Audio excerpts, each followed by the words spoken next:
Hi everyone. Law of attraction. Law of attraction మీద చాలా debates and discussions ఉన్నాయండి social మీడియాలో. అసలు లా ఆఫ్ అట్రాక్షన్ అంటే ఏంటి? లా ఆఫ్ అట్రాక్షన్ నిజంగా పనిచేస్తుందా? అనేటువంటిది ఒక భావన అందరిలో ఉంది. సో, అసలు లా ఆఫ్ అట్రాక్షన్ అంటే ఏంటి చూద్దాం. న్యూటన్ గమననీయం ప్రకారం అంటే న్యూటన్ ప్రకారం ప్రతి ఒక్క వస్తువుకు అంటే ప్రతి ఒక్క వస్తువుకి గురుత్వాకర్షణ శక్తి ఉంటుందంటని అందరికీ తెలుసు. సో, ప్రతి వస్తువుకి గురుత్వాకర్షణ శక్తి ఉంటుంది అనేటువంటిది ప్రిన్సిపల్. న్యూటన్ చెప్పాడు.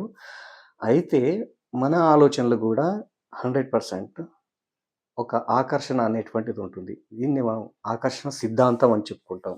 So, best example like attracts like. ఒకే ఆలోచనలు కలిగి ఉన్నటువంటి వ్యక్తులు ఒక బాగా ఫ్రెండ్‌షిప్ జేస్తారు. ఫర్ ఎగ్జాంపుల్ ఒక వ్యక్తి క్రికెట్ ఆడుతున్నాడు. క్రికెట్ గురించి ఆలోచిస్తున్నాడు. క్రికెట్ యొక్క ఆలోచనలు ఆయన మైండ్ లోపల ఉంటాయి. ఆ వ్యక్తి ఆ ఫ్రెండ్స్‌తో అంటే అదే ఆలోచనలు కలిగి ఉన్నటువంటి ఫ్రెండ్స్‌తో అసోసియేట్ అవుతాడు. సో, దీన్ని మనం ఏమంటున్నాం అంటే లైక్ అట్రాక్ట్స్ లైక్.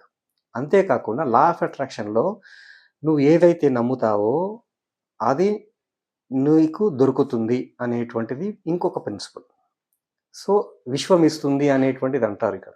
విశ్వం ఆస్క్, బిలీవ్ తర్వాత రిసీవ్. నీకు ఏదైతే ఫర్ ఎగ్జాంపుల్ నీకు ఒక రూ. 1,00,000 కావాలనుకుంటున్నావు.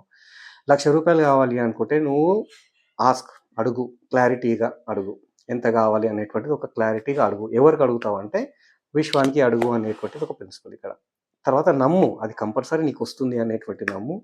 తర్వాత దాన్ని నువ్వు రిసీవ్ చేసుకొని గ్రాటిట్యూడ్ చెప్పాలి. గ్రాటిట్యూడ్ తెలియజేయాలనేటువంటిది లా ఆఫ్ అట్రాక్షన్‌లో ఉన్నటువంటి మెయిన్ ప్రిన్సిపల్ ఇక్కడ. అయితే ఇక్కడ చాలామంది తప్పు ఆలోచనలు కలిగి ఉన్నారు లా ఆఫ్ అట్రాక్షన్‌లో. కంపల్సరీ అనుకుంటే జరుగుతది, అనుకుంటే జరుగుతది. కానీ లా ఆఫ్ అట్రాక్షన్‌లో యాక్షన్ ఉంది. రూ. 1,00,000 కావాలి, రూ. 1,00,000 కావాలి అంటారంటే ఎవడిస్తాడు? నువ్వు ఏదన్నా నువ్వు యాక్షన్‌లోకి దిగి దాని మీద నువ్వు పని చేస్తేనే నీకు డబ్బులు రావడం అనేటువంటిది జరుగుతది. కేవలం అఫర్మేషన్సు, తర్వాత మేనిఫెస్టేషన్స్, తర్వాత విజువలైజేషన్ చేసుకుంటూ కూర్చుంటే లా ఆఫ్ అట్రాక్షన్ పని చేస్తదంటానంటే 100% పని చెయ్యదు. అట్లా అంటే నేను కూడా ఉద్యోగం బంద్ చేసి నాకు 2,00,000 కావాలను 2 వారాల్లో అనుకుంటూ ఒక 10,000 సార్లు కాదు రూ. 1,00,000 సార్లు మేనిఫెస్టేషన్ గాని, విజువలైజేషన్ గాని, అఫర్మేషన్ రాసుకుంటే అవుతదంటారంటే 100% కాదండి. లా ఆఫ్ అట్రాక్షన్‌లో ఉన్నటువంటి main principle take action. Ask అంటానంటాడు. ఏఎస్‌కే ఎవరిని అంటే విశ్వాన్ని అడుగు అంట. విశ్వం నథింగ్ బట్ నువ్వు నమ్ముకున్నటువంటి దేవుడు కావచ్చు, లేకపోతే నీకు బిలీఫ్ సిస్టమ్ కావచ్చు. ఆస్క్ ఏఎస్‌కే అంటే identify your abilities or take action. A letter? S for skills. నీకున్నటువంటి స్కిల్స్‌ని పెంచుకో. తర్వాత కే నాలెడ్జ్ పెంచుకో. దాని మీద వర్కౌట్ చేయి. ఫర్ ఎగ్జాంపుల్ నువ్వు ఒక మంచి కోచ్ కావాలనుకుంటున్నావు. లేకుంటే ఒక మంచి రియల్ ఎస్టేట్ బిజినెస్ మ్యాన్ కావాలి అనుకుంటున్నావు. సో, నీకున్నటువంటి నాలెడ్జ్ ఏంటిది?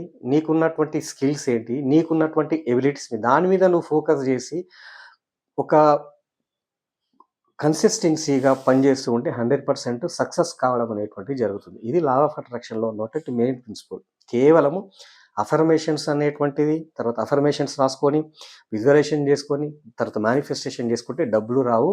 నువ్వు ఏది కూడా సాధించలేవు అనేటువంటిది ఇక్కడ ఒక లా ఆఫ్ అట్రాక్షన్‌లో గుర్తుపెట్టుకోవడానికి విషయం. అట్లా అన్నప్పుడు అందరూ కూడా అఫర్మేషన్స్, విజువలైజేషన్స్, మేనిఫెస్టేషన్ చేసుకుంటూ కూర్చుంటారు. అందరూ ఉద్యోగాలు కూడా బంద్ చేసి. కాబట్టి లా ఆఫ్ అట్రాక్షన్ పనిచేయాలి అనుకుంటే 80% టేక్ ఏ యాక్షన్. యాక్షన్‌లోకి దిగండి. 20% విజువలైజేషన్, మేనిఫెస్టేషన్ అండ్ అఫర్మేషన్. ఈ అఫర్మేషన్ గాని, విజువలైజేషన్ గాని, మేనిఫెస్టేషన్ గాని కేవలము నిన్ను ఒక పాజిటివ్ దృక్పథంలో ఉంటాయి. లేక పాజిటివ్ ఆలోచనలు క్రియేట్ చేస్తాయి అనేటువంటిది ఇక్కడ ఇంపార్టెంట్. అంటే నీ ఒక పాజిటివ్ వైబ్స్‌ని నీ లోపల క్రియేట్ చేస్తాయి. డీమోటివేట్ కాకుండా నీవు అచీవ్‌మెంట్ అంటే గోల్ అచీవ్‌మెంట్ చేసుకోవటానికి నీవు ఒక పాజిటివ్ దృక్పథాన్ని అలవర్చుకోవటానికి ఈ యొక్క లా ఆఫ్ అట్రాక్షన్‌లో ఫస్ట్ ఆఫ్ ఆల్ చేయవలసినటువంటి పని యాక్షన్ చేయాలి, మేనిఫెస్టేషన్ చేయాలి, విజువలైజేషన్ చేయాలి. 20% manifestation, visualisation, affirmation. 80% take action. అప్పుడే లా ఆఫ్ అట్రాక్షన్ పనిచేస్తుంది అనేటువంటిది చెప్పుకోవచ్చు. Thank you so much.